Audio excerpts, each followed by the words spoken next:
En lep dober večer vsem skupaj, spoštovane državljanke in državljani, Slovenke in Slovenci. Najprej bi se rada zahvalila vsem, ki ste mi danes dali svoj glas in seveda vsem tistim, ki ste odšli na volitve. Volitve so praznik demokracije. Iskrene čestitke gospodu Anžetu Logarju za prvo mesto v tem prvem krogu. Rada pa bi se zahvalila vsem kandidatkam in kandidatom, gospodom Prebiliču, Brglezu, Cigler Kralju, gospe Senčar, upam, da ne bom koga pozabila, seveda Miha Kordiš, hvala. Rada pa bi se zahvalila tudi Marti Kos in Gregorju Bezenšku.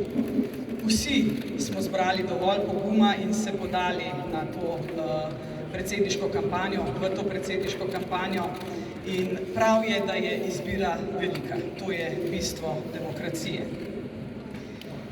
Čez vso volilno kampanjo sem zagovarjala jasna stališča. 25 let se ukvarjam s temeljnimi človekovimi pravicami, verjamem v vladavino prava, v pravno državo, predvsem pa verjamem v evropske vrednote. Verjamem, da Slovenija mora ostati del jedrne Evropske unije. Verjamem, da je Slovenija sposobna preseči razdelitev. Predvsem si ne želim, da bi se nas delilo po preteklosti. Iskreno si želim, da se lahko poenotimo na strateških temah. Tam je nujno soglasje med levimi in desnimi.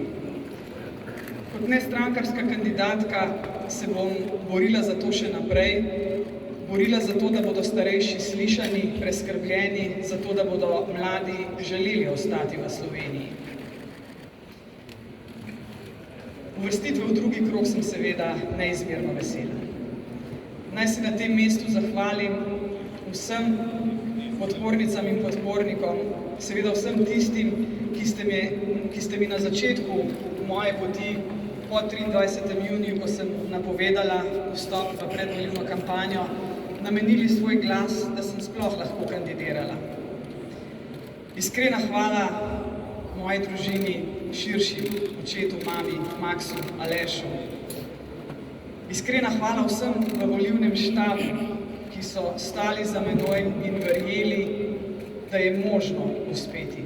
Verjeli vame, seveda verjeli tudi v vrednote, ki jih zagovarjam.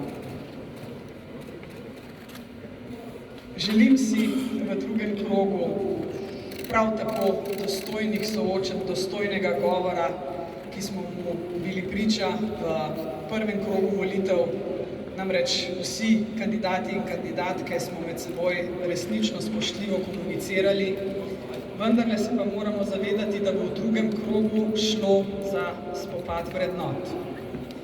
Pozivam vse tiste, tudi tiste, ki ste bili zadržani v prvem krogu, da boste odšli na volitve 13. novembra, da se boste zavzeli za vrednote, ki jih sama, kot sem že rekla, živim praktično celo življenje, da se boste spomnili, kako je bilo 2 leti pod vladavino prejšnje vlade, da nas ne bo strah, da nam bodo še kdaj kratili temeljne človekove pravice.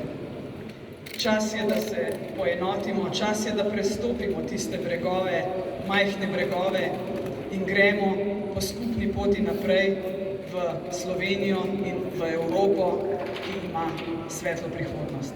Hvala lepa.